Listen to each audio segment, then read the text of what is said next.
लोकतंत्र देख रहे हैं आप, मैं हूं आपके साथ नेहा दुबे।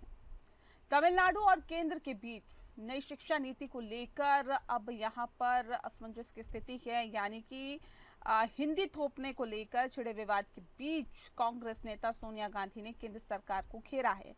उन्होंने कहा कि सार्वजनिक शिक्षा प्रणाली का नरसंहार समाप्त होना चाहिए। उन्होंने आरोप लगाया कि नई शिक्षा नीति का मुख्य एजेंडा सत्ता का केंद्रीकरण, व्यवसायीकरण, निवेश को निजी क्षेत्र को सौंपना तथा पाठ्य पुस्तकों का सांप्रदायिकरण करना है। सोनिया गांधी ने कहा कि ये 3C आज भारतीय शिक्षा को बिगाड़ रहा है और ऐसे में सोनिया ने आरोप लगाया कि शिक्षा का अधिकार एक्ट और समग्र शिक्षा अभियान के बजट में कटौती की गई है। इसके अलावा विश्वविद्यालय अनुदान आयोग के 2023 के नए नियमों ने राज्य की भूमिका को पूरी तरह से समाप्त कर दिया। अब विश्वविद्यालयों में कुलपति नियुक्त करने का अधिकार राज्य सरकारों से छीनकर राज्यपालों को दे दिया गया। इस तरह से केंद्र सरकार ने परोक्ष तौर पर ये अधिकार भी अपने हाथ में ले लिया। ये संविधान में दिए गए समवर्ती सूची के अधिकारों को छीनने की एक सोची समझी चाल है। मोदी सरकार पर शिक्षा के व्यवसायीकरण का आरोप लगाते हुए सोनिया ने कहा है कि शिक्षा का अधिकार कानून के हर बच्चे को पढ़ाई का अधिकार देता है, इसको अब कमजोर कर दिया है। और नीति आयोग की 2021 की रिपोर्ट बताती है कि 88,441 स्कूल बंद कर दिए गए, जो देश के कुल सरकारी स्कूलों का 2.34% है। इससे शिक्षा का निजीकरण बढ़ा और निजी स्कूलों और एडटेक कंपनियों को फायदा मिला। सोनिया ने आगे कहा है कि शिक्षा के क्षेत्र में तीसरा बड़ा खतरा सांप्रदायिकरण का है। सरकार ने शिक्षा प्रणाली को आरएसएस और बीजेपी के एजेंडे के अनुरूप बदलने की कोशिश की। एनसीईआरटी की किताबों से मुगल इतिहास के अध्याय हटा दिए गए, कई ऐतिहासिक तथ्यों को तोड़ मरोड़ कर पेश किया जा रहा है। उन्होंने आरोप लगाया कि हिंदुत्व से जुड़े संस्थानों को सरकारी फंडिंग में प्राथमिकता दी जा रही है।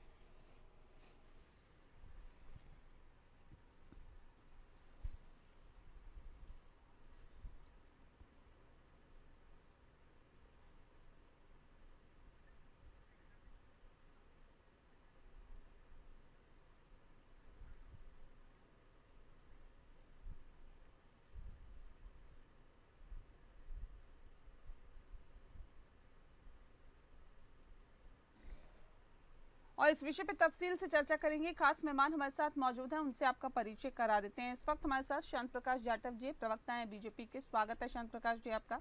सुमित गर्ग जी हमारे साथ है, प्रवक्ता है कांग्रेस पार्टी के। सुमित जी आपका बहुत स्वागत है। और प्रोफेसर सुभाष सप्रा जी हमारे साथ है, शिक्षाविद हैं। सुभाष जी आपका भी बहुत बहुत स्वागत है। इस खास कार्यक्रम की शुरुआत हम शांत प्रकाश जाटव जी आपके साथ करते हैं। देखिए, सीधे सीधे आरोप लगाया जा रहा है कि हिंदी थोपी जा रही है उन राज्यों में, खास तौर पर जहां पर अभी तक हिंदी पढ़नी कंपलसरी नहीं थी, उधर भी हिंदी थोपने का काम भारतीय जनता पार्टी के जरिए किया जा रहा है। नहीं, हिंदी थोपना क्या हिंदी देश की भाषा नहीं है और बहुत बड़े वर्ग में बोली नहीं जाती। देखिए, सिस्टम जो एजुकेशन सिस्टम है वो ग्लोबल लैंग्वेज के हिसाब से चलेगा, जो कि अंग्रेजी है। कंप्यूटर है तमाम, वो अधिकांश जो है वो अंग्रेजी में काम करते हैं, तो वो स्वाभाविक बात है वो अंग्रेजी भाषा में रहेगा। इसके अतिरिक्त मातृभाषा में, जिस भाषा से बच्चा पैदा होता है, जिस भाषा में, उस भाषा में उसकी प्राथमिक शिक्षा होगी। और साथ ही साथ हिंदी भाषा भी इस देश के अंदर बहुत बड़ी तादाद में बोली जाती है। बातचीत की भाषा में उस भाषा का भी इस्तेमाल किया जाएगा, तो इसको थोपना नहीं कहा जाता। क्या पूरे देश में अंग्रेजी भाषा वो बहुतायत में बोली जाती है? कुछ प्रदेशों में बेशक से बोली जाती रही हो, मगर ऐसा नहीं है। फिर भी उसके बावजूद अंग्रेजी भाषा का इस्तेमाल लगातार कांग्रेस की सरकारों द्वारा किया गया। आज भी वो अपने भाषणों में अंग्रेजी भाषा को इस प्रकार से इस्तेमाल करने का कोशिश करते हैं कि आज वो ब्रिटिशर्स के उस सारे सिस्टम को पुष्ट और पोषित कर रहे हैं और उसका वहाँ पर जो है पूरी तरीके से वो दिखाते हैं कि हाँ, हम लोग बेशक से सत्ता आप जो हमें हस्तांतरित करके चले गए, मगर आपके सारे एजुकेशन सिस्टम को, एजुकेशन पॉलिसी को जो टीवी मेघालय ने फरवरी 1832 में एस्टेब्लिश की, उसको आज भी हम चला रहे हैं। और सही मायने सर, आप और हम भी तो उसी एजुकेशन सिस्टम से पढ़े हैं ना। हाँ हाँ। तो फिर आज आपको क्यों लगता है कि इसमें बदलाव की गुंजाइश है? नहीं, उसमें बदलाव के लिए ऐसा नहीं है कि जो हम पढ़े हैं तो उस बदलाव की गुंजाइश नहीं है। आप मुझे एक बात बताएं, आप अच्छी तरह जानती हैं कि गांधी का हत्यारा कौन था? गोडसे। बच्चा बच्चा जानता है। मगर गुरु गोविंद सिंह के बच्चों का, बेटों का हत्यारा जैसे जिंदा चिनवाया गया, उसका हत्यारा कौन था? आप पूछ करके देख लें, नहीं मालूम। उस इतिहास की भी तो आवश्यकता है कि औरंगजेब ने किस तरीके से गुरु गोविंद सिंह के बच्चों को जिंदा चिनवा दिया गया था। तो इस तरीके की जो शिक्षा है, शिक्षा का मतलब आपको अपने इतिहास को भी जानना होगा। आपने उस इतिहास को छिपा करके रखा। ठीक है। उपेंद्र सिंह ये दिल्ली सुमित गर्ग जी, इसका विरोध क्यों विरोध किया जा रहा है इसका? और वो 3C का जिक्र क्यों सोनिया गांधी कर रही हैं? क्यों लग रहा है कि शिक्षा में भी निजीकरण बड़ा है? भारतीय जनता पार्टी अपने हिसाब से बदलाव कर रही है। आप मेरे से पूछ रहे हैं? नेहा जी, नहीं, सुमित जी से। नेहा जी, जैसे आपने कहा कि 3C का जिक्र मेरी नेता आदरणीय सोनिया गांधी जी ने किया है। उन्होंने कहा है कि आज की सरकार शिक्षा नीति को कॉमर्शलाइजेशन, सेंट्रलाइजेशन और कम्युनलाइजेशन करना चाहती है। निसंदेह जो नेशनल एजुकेशन पॉलिसी 2020 में सरकार लाई थी, उसके पीछे मोटो यही था, नीयत यही थी। बात हिंदी की नहीं है, बात नीयत की है। ये इनकी नीयत खराब है। नीयत में आप देखिए कि कहां से चालू होती है सेंट्रलाइजेशन की जो बात में मेरी नेता ने कही कि अब कुलपति की नियुक्ति का अधिकार भी राज्य सरकारों के पास नहीं रहेगा, वो केंद्र सरकार करेगी। और कैसे करेगी वो आज तक देखें। मैं आपके दर्शकों के विवेक पे एक बात को छोड़ता हूं कि वो एक बार गूगल कर लें। इस भाजपा की सरकार के 11 साल के कार्यकाल में जितने भी कुलपति नियुक्त हुए, अगर कोई भी संघ की पृष्ठभूमि का नहीं हो तो मुझे बता दीजिए ऐसा क्यों हो रहा है।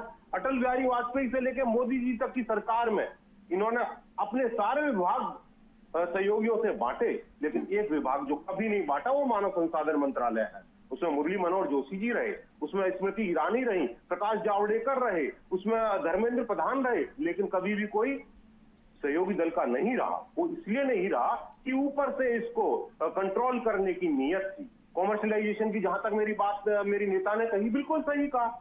नेशनल एजुकेशन पॉलिसी आप लेके आए, क्या चाहते थे उससे कि होना यह चाहिए था कि समग्र विकास हो, बढ़ावा हो, शिक्षा का बुनियादी ढांचा मजबूत हो, लेकिन आपने क्या किया? कॉमर्शलाइजेशन कर दिया उसका। आप जो 6% शिक्षा के बजट की बात करके चलते थे, यकीन जानिए नेहा जी, वो 2.9% के नीचे उतर गया।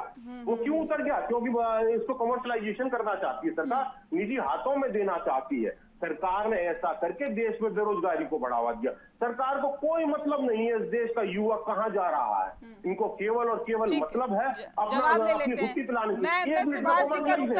कम्युनलाइजेशन की बात और कर लेता हूँ, कम्युनलाइजेशन की बात कर लेता हूँ, एससी की और बात कर लेता हूँ। और जहां तक मेरी नेता ने कम्युनलाइजेशन की बात करी, आप देखिए गांधी की बात करी, गोडसे की बात करी, अरे हमें तो दुख इसी बात का है कि उसी को तो हटाया जा रहा है। क्यों हटाया जा रहा है? क्यों नहीं उसमें जोड़ा जा रहा कि सावरकर ने क्या किया था, कैसे माफिया मांगी थी? वो अगर वाकई में तथ्य जोड़ने हैं तो ये तथ्य जोड़े जाएं, लेकिन गांधी की हत्या हुई इसको आप हटाना चाहते हो। हमारी आपत्ति इस बात से है।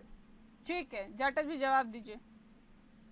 देखिए, इनको परेशान इस चीज से है कि क्यों इतिहास के वो सच्चे पन्ने वो इसमें पेश किए जा रहे हैं। क्यों जो इनका झूठ का नैरेटिव जो शिक्षा के माध्यम से चल रहा था, उसमें क्यों बदलाव करने की आवश्यकता पड़ी है? क्योंकि इन्होंने केवल जो है मुगलों को देश का जो है शासक और यहाँ का जो सारा डेवलपर बताया, जबकि सही मायने में इस देश में जिन लोगों ने काम किया है, इस देश की प्रगति में, देश के यहाँ के सारे सिस्टम को बदलने में, उनका कहीं जिक्र नहीं किया। मैंने अभी बताया कि किस प्रकार गुरु गोविंद सिंह जी के बच्चों की जो शहादत है उसका जिक्र कहीं नहीं किया जाता। मैं आपको ध्यान कराऊं कि उपेंद्र सिंह जो है वो दिल्ली यूनिवर्सिटी का काम देखती थी, तो उन्होंने एक पुस्तक में, बीए फर्स्ट ईयर की पुस्तक में हनुमान को अयोध्या क्या नाम है कामुक बंदर के रूप में पेश किया कि वो अशोक वाटिका में जो है कामुक बंदर के रूप में हुआ करते थे। इस प्रकार की भाषा, ये इस प्रकार की चीजें इन्होंने शिक्षा में डाली। मैंने एक एनसीईआरटी के ऊपर रामवंत सिंह जो है उस वक्त में उसके अध्यक्ष हुआ करते थे कमेटी के एनसीईआरटी के, मैंने उनके खिलाफ SC एक्ट में एक मुकदमा डाला था कि 2 किताबें 9वीं और 11वीं किताब में अंतरा और स्पर्श 2 किताबें थी, उन पर उसमें जिस तरीके से जाति सूचक शब्दों का इस्तेमाल किया गया था, वो जाति सूचक शब्दों को हटाने के लिए मैंने स्वयं जो है SC एक्ट में जो है उनके खिलाफ मुकदमा डाला था गाजियाबाद कोर्ट में। क्यों डाला आपने जो है ना बच्चों की पढ़ाई में जातीय भेदभाव के अंश जो है क्यों डाले? क्योंकि आप चाहते थे कि समाज के बीच में जो है इस प्रकार के ये बातें रहेंगी तो बच्चों में एक विद्वेष पैदा होगा। मेरे प्रयास करने के बाद वो जो है अंश हटाए गए इन पुस्तकों में से। तो सही मायने में शिक्षा नीति का जिस तरीके से दुरुपयोग समाज के बीच में एक विद्वेष पैदा करने के लिए, गुमराह करने के लिए, और जो देश की जो एक्चुअल में सांस्कृतिक जो धरोहर है उससे विमुक्त करने के लिए जिस तरीके से कांग्रेस ने काम किए, अपनी शिक्षा नीति के माध्यम से पीवी मेघालय के उस सिस्टम को पोषित करने का प्रयास किया, जिससे हिंदुस्तान जो है वो अपनी खूबसूरत साहस जो है वो सांस्कृतिक क्षेत्र में वो दब के रह जाए। मैं समझता हूँ कि आज जो सरकार जो कदम उठा रही है वो वाकई महत्वपूर्ण है। ठीक और है देश सुभाष का जो सुभाष जी शिक्षाविद भी हमारे साथ है। सुभाष जी ठीक है। सुभाष जी, सवाल इस बात को लेकर, जिस बात का जिक्र अभी जाटव जी कर रहे हैं, कह रहे हैं आज जो सरकार कदम उठा रही है इसको पहले उठा लेना चाहिए था। लगता है आपको कि इस तरह सुधार होगा शिक्षा नीति में जो कदम अभी सरकार की तरफ से उठाए जा रहे हैं? सभी को नमस्ते जी। देखो, पहले 1968 में बनी न्यू जो एजुकेशन पॉलिसी थी, देन इट वाज इन 1986, और फिर 1992 में संशोधन हुआ, और अब ये 2020 की है। जो 1968 में बनी उस टाइम देखो इंडिया फ्री हुआ था 47 में। उस टाइम इलिटरेसी जो रेट है वो बहुत ज्यादा था, यानी लिटरेट लोग थे ही नहीं, बहुत कम ही थे, मतलब हालत तो ये थी। उसके पश्चात अब ये जो 2020 की जो पॉलिसी है NEP, इसका जो मेन एम है वो है बहुविषयक, यानी इसमें सभी सब्जेक्ट पढ़ लेते हैं बच्चे स्कूल कॉलेजों में। पहले तो कॉमर्स वाले कॉमर्स के सब्जेक्ट पढ़ेगा, आर्ट्स वाले आर्ट्स के ही पढ़ेगा। और इसमें मेन है लचीलापन, फ्लेक्सिबिलिटी, मतलब इसमें उसको ओवरऑल, क्योंकि आज टफ कंपटीशन है, अब बच्चे को टेक्निकल नॉलेज चाहिए, स्किलनेस चाहिए। पहले क्या था, पहले जो पॉलिसी चली थी वही रट्टा सिस्टम, रट्टेबाजी चलती थी। अब उन्होंने मतलब पूरा इसमें जो ओवरऑल जो डेवलपमेंट जो बच्चे का होता है 5+3+3+4 में ओवरऑल, जिससे बच्चे को रोजगार मिले। क्योंकि देखो हमारे यहाँ पे चाहे वो पॉलिटिकल पार्टीज भी हैं, चाहे साथी हमारे बैठे हुए हैं, मेन उनका एम है जी यहाँ पे बहुत बड़ी बेरोजगारी है, जो है ना राइट टू एजुकेशन नहीं मिल पाता, गरीब बच्चों को जो है ना एजुकेशन नहीं मिल पाती, मतलब। परंतु अब ये बड़ी अच्छी बात है, गवर्नमेंट ने नई पॉलिसी लाए हैं, परंतु इसका इम्प्लीमेंट करना, इसमें चैलेंजेस बहुत हैं। आज जो है ना बच्चों के पास कहाँ टैबलेट्स हैं, कहाँ स्मार्टफोन मिलते हैं, गरीब बच्चों के पास कहाँ है, ऑनलाइन शिक्षा कहाँ मिल पाती है उनको? हाँ जी, बुनियादी ढांचा है कहाँ पे? अब ये भी बताइए। स्कूलों में हरियाणा जैसे, दिल्ली जैसे स्टेट्स में चाहे वो पॉलिटिकल पार्टी शोर मचाती रही हो जी हमारे यहाँ पे बहुत बढ़िया स्कूल सिस्टम है, हरियाणा में हमें ये पता है इतना बुरा हाल है, मतलब जब स्कूलों में टीचर ही नहीं मिलेगा, चाहे जितनी मर्जी पॉलिटिकल पार्टी शोर मचाती रहे जी हमारे इतने, हाँ हमें पता है स्कूलों में टीचर ही नहीं है, बैठने को आज बेंच नहीं है, गरीब बच्ची के पास संसाधन कहाँ है? अब कॉलेजों में नॉन अटेंडिंग कॉलेज बने हुए हैं जी। नहीं, ये बताइए जो साउथ के राज्य हैं उनमें हिंदी को कंपल्शन करना, क्या ये सही है? क्या आपको लगता है कि नहीं वहाँ के लोगों को भी हिंदी आनी चाहिए? देखो हिंदी जो है ना बाध्यता ठीक है, वो चाह रहे हैं भाई जो है ना एक भाषा एक विचारधारा ये होनी चाहिए, परंतु क्षेत्रीय भाषा में भी जरूरी है उनके लिए।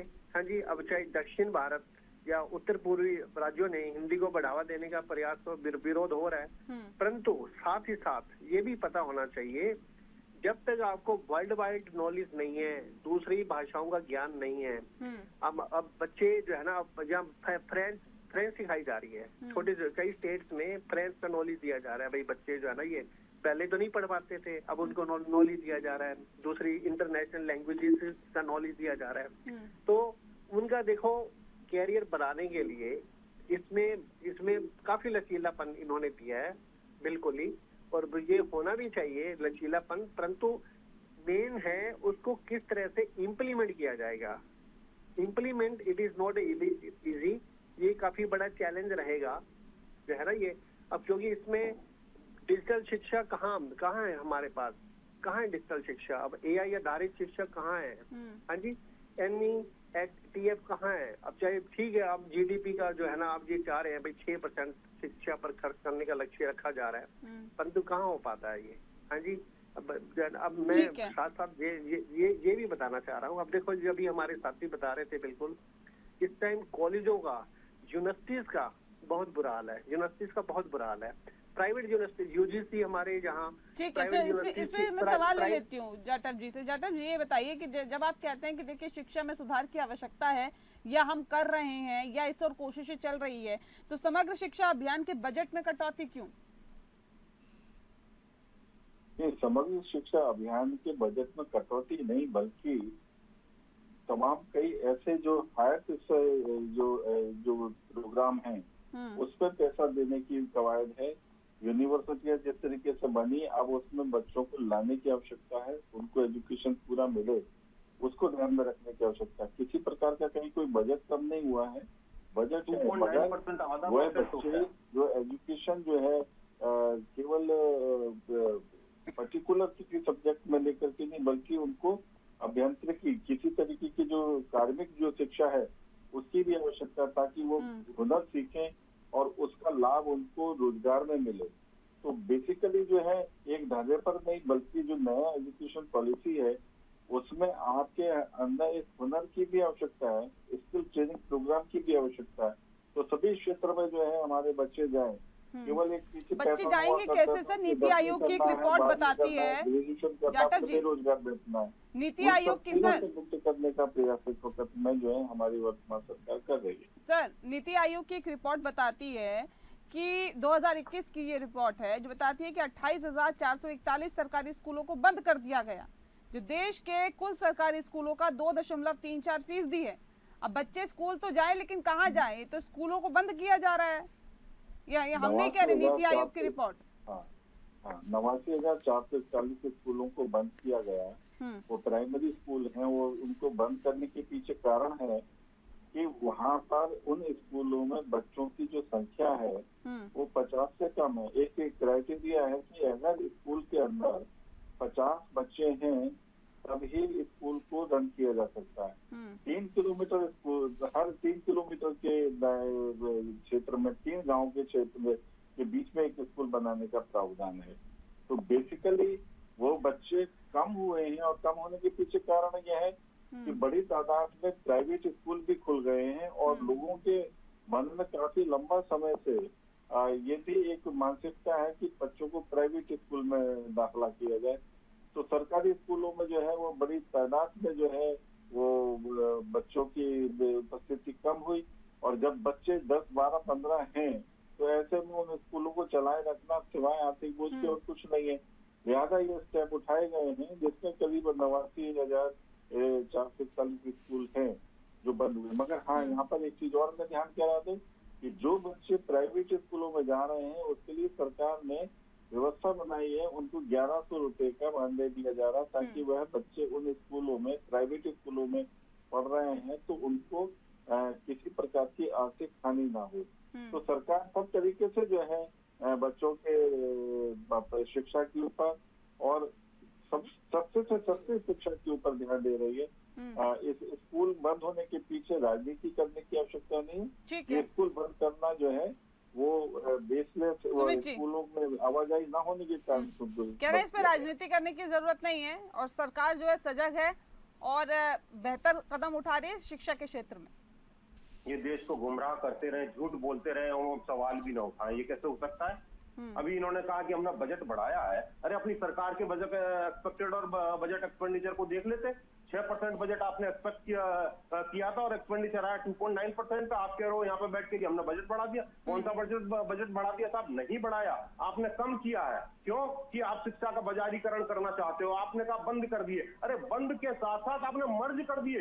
ये सरकार की सबसे बड़ी कमजोरी है, सरकार की सबसे बड़ा फेलियर है नेहा जी, कि जहां पे सरकार तो नहीं चला पा रही है, लेकिन जो प्राइवेट सेक्टर है उसको वो चला पा रहा है, तो सरकार क्यों नहीं चला पा रही? क्योंकि सरकार की मंशा नहीं है। यकीन जानिए, पिछले 30 साल में नेहा जी, पिछले 30 साल में इस देश का शिक्षक शिष्य जो रेशो है सबसे ज्यादा खराब है। उसके कारण क्या? उसका कारण सरकार की नीयत खराब है। सरकार चलाना नहीं चाहती, हर चीज को अगर प्राइवेटाइजेशन करना चाहती है, जिसके चलते आज ये हालात हुए। आप ये देखिए, फीस अब दूसरा तरीका इन्होंने और अपना लिया कि सरकारी स्कूल या सरकारी जितने भी शिक्षा के जो माध्यम है, चाहे कॉलेज हो या और भी कुछ हो, सब बेतहाशा फीस वृद्धि कर दी। रोज आए दिन आंदोलन होते हैं। ये यही चाहते हैं कि यहाँ से पीछे छुड़ा के ये चले जाएं, और बाद में जो ये कह रहे थे ना कि संख्या ही कम बची तो हमारे पास करने का क्या चारा बचा। हाँ, संख्या कम इसलिए बचेगी कि आपकी नियत यही है,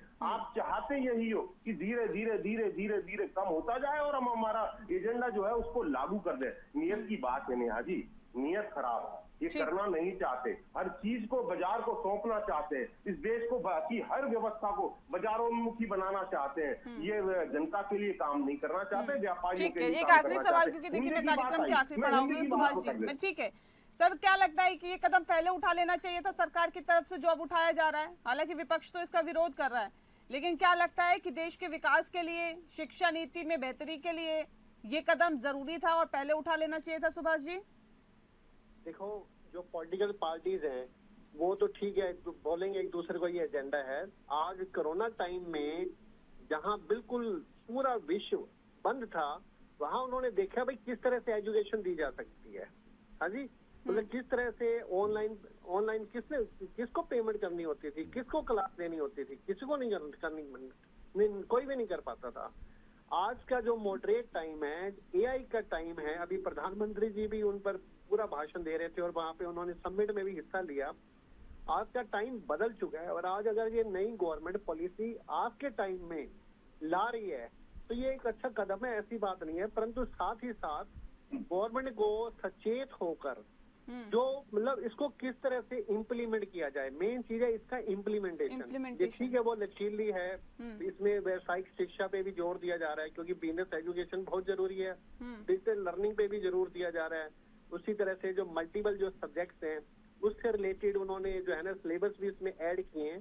परंतु साथ ही साथ ये it is not a political मुद्दा, अगर ये पॉलिटिकल मुद्दा बनाते हैं, परंतु गवर्नमेंट को इसको सही ढंग से इम्प्लीमेंट किया जाए। क्योंकि शहरों में तो आप इसको इम्प्लीमेंट कर लेंगे, जहाँ गरीब बसते हैं गांवों में, हमारा जो देश है आज भी गांवों में बसता है, जहाँ पे बच्चों के पास पढ़ाई मतलब राइट टू एजुकेशन है ही नहीं, पैसे नहीं है।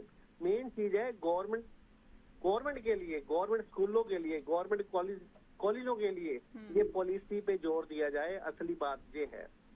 हाँ जी, क्योंकि जो अब शेठ बंदा जो कहाँ से वो तो ले लेगा इधर, वो तो विदेशों में भी चला जाएगा। ठीक है, इसमें ये भी प्रावधान इन्होंने किया है भाई, जो विदेशी जो हमारे जो इंस्टीट्यूशंस हैं, यूनिवर्सिटीज हैं, उन्हें वो भी यहाँ पे कैंपस खोले जाए, यहाँ पे यूनिवर्सिटीज में, कॉलेजों में अनुमति दी जाए।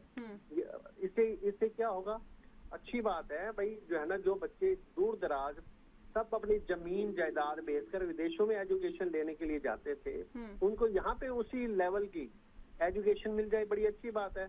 हम तो मतलब बार बार हम यही कहना चाह रहे हैं, जिस उद्देश्य के लिए ये पॉलिसी बनाई जा रही है, जो इसके एम्स हैं, उसको सही ढंग से इम्प्लीमेंट करना ये सरकार बिल्कुल, ये बहुत जरूरी है। चलिए ठीक है सर, ठीक है, वक्त की कमी है सर, माफ कीजिएगा, रोक रही हूँ आपको। बहुत बहुत शुक्रिया आप सभी मेहमानों का हमारे साथ इस खास चर्चा में शामिल होने के लिए। खास पेशकश में फिलहाल के लिए इतना ही, मुझे दीजिए इजाजत, नमस्कार।